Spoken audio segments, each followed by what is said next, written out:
তবে যিশু গেলেন জলপাই পাহাড়ে। পরের দিন ভোরবেলা তিনি আবার মন্দিরে এসে হাজির হলেন। সকলে তখন তার কাছে আসতে লাগল, তাই তিনি সেখানে বসে তাদের উপদেশ দিতে শুরু করলেন। এই সময় শাস্ত্রীরা ও ফরিসিরা তার কাছে একটি মেয়েকে নিয়ে এলেন।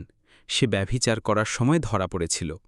তাকে সকলের সামনে দাঁড় করিয়ে তারা যিশুকে বললেন, গুরুদেব, এই মেয়েটি ব্যভিচার করছিল, হাতে নাতেই ধরা পড়ে গেছে।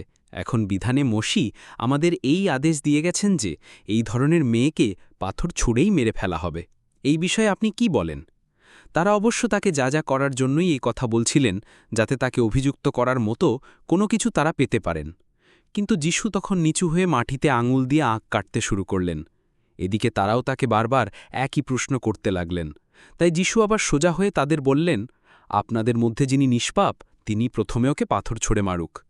তারপর তিনি আবার নিচু হয়ে মাটিতে আঁক কাটতে লাগলেন।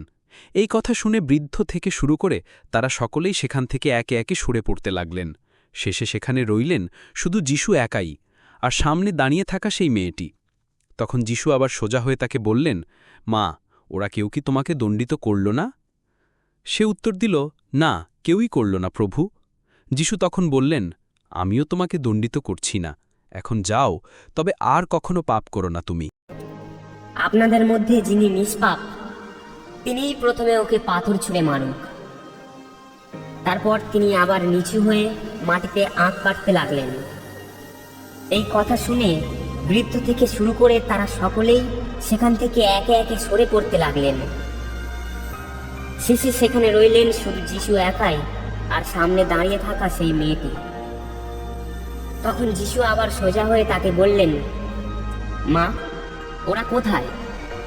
কেউ কি তোমাকে দণ্ডিত করল না? সে উত্তর দিল, না, কেউই করল না প্রভু। যিশু তখন বললেন, আমিও তোমাকে দণ্ডিত করছি না, এখন যাও, তবে আর কখনো পাপ করো না তুমি।